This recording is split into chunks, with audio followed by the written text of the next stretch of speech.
दादा, पिता और अब आपको ये ज़िम्मेदारी मिली है। सबसे पहले तो ये इमोशनली किस तरह का अनुभव है? बहुत ही इमोशनल मोमेंट है मेरे लिए। मैं ऑब्वियसली बहुत भावुक हूँ। उनके लिए हमेशा ये एक काम नहीं था। ये हमेशा उनका दिल से जो प्यार से जो काम करते थे क्रिकेट के लिए, वो मुझे आज फिर से एहसास हो रहा है और मैं ये ज़िम्मेदारी बहुत ही गंभीरता से निभाना चाहता हूँ। अगर आपकी पिता से बातचीत की बात करें पद सँभालने के पहले, तो कोई बात उन्होंने आपसे कही हो कि हाँ। यार इस तरह से इसको जी, जी, जी, बिल्कुल। तो यही कहा है कि उन्होंने कि जब आप एक निर्णय लेते हैं, तो हमेशा याद रखना कि सबके विचार को समझना, को सुनना और फिर साथ में एक निर्णय लेना।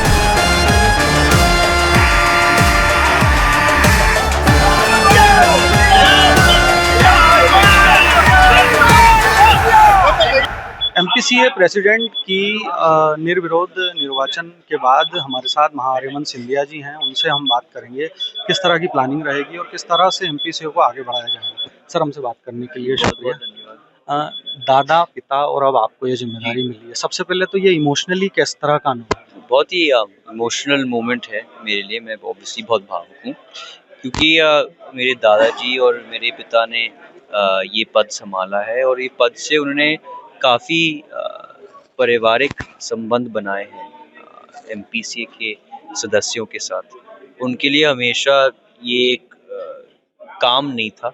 ये हमेशा उनका दिल से जो प्यार से जो काम करते थे क्रिकेट के लिए, वो मुझे आज फिर से एहसास हो रहा है। जिस तरीके के साथ सारे सदस्यों ने मुझे कहानियाँ बताएँ मेरे दादाजी के बारे में, मेरे पिताजी के बारे में, तो मेरे लिए एक बहुत ही भावुक समय है, लेकिन मेरे लिए गर्व के समय भी है और मैं ये ज़िम्मेदारी बहुत ही गंभीरता से निभाना चाहता हूँ और एक ही संदेश है मेरा कि मैं सारे युवाओं के साथ और ग्रामीण स्तर पे लोगों के साथ काम करके जो हमारा टैलेंट है, युवा टैलेंट, वो मैं खोजना चाहूँगा और मध्य प्रदेश की मंच पे दिखाना चाहूँगा। इस पद पर नियुक्ति से के पहले आपने खजाना गणेश का आशीर्वाद भी लिया है। जी। अगर आपकी पिता से बातचीत की बात करें पद सँभालने के पहले, तो कोई बात उन्होंने आपसे कही हो कि हाँ। यार इस तरह से इसको जी, कर। जी, जी, बिल्कुल। तो यही कहा है कि उन्होंने कि हमेशा जो मध्य प्रदेश की ख़ासियत है, जो क्रिकेट एसोसिएशन की ख़ासियत है कि एक परिवार है और एक टीम है और टीम में कभी आए नहीं होता है।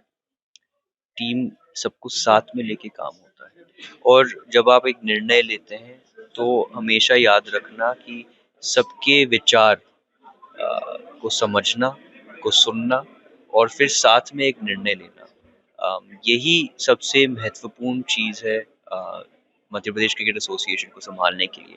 तो यही उनकी जो टिप्पणी है, जो मैं आगे लाना लाना चाहूँगा और सबके साथ काम करना चाहूँगा।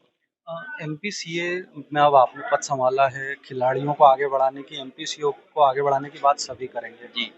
पर मेरा सवाल ये है कि क्रिकेट एक इस तरह का खेल है जिसमें 100 लोग अगर क्रिकेट खेलने के लिए उतरते हैं तो सभी स्टार नहीं बन पाते। एक बड़ा वर्ग होता है खिलाड़ियों का जो कई बार डिप्रेशन में जी, चला जाता है, जी, कई बार वो पीछे रह जाता जी, है, कई बार उन्हें जी, आर्थिक सपोर्ट नहीं मिलता। जी, इसके जी। लिए एमपीसीए की क्या कोई प्लानिंग होगी? नहीं अभी देखिए जैसे एमपीएल में मैंने करवाया है मैंने ये बहुत समझा है कि मैं भी एक खिलाड़ी रहा हूँ। तो मैं समझता हूँ कि कितना प्रभाव पड़ता है जब आप वो स्तर पे पहुँच नहीं पाते हैं। तो उसके लिए हम काफ़ी सारे प्राइवेट कंपनीज़ के साथ बातचीत हो रही है। जिस तरीके के साथ हमने मध्य प्रदेश प्रीमियर लीग में रोज़गार दिलवाया है। हम हर एक टीम से 6-6 लोगों को रोज़गार दिलाते हैं।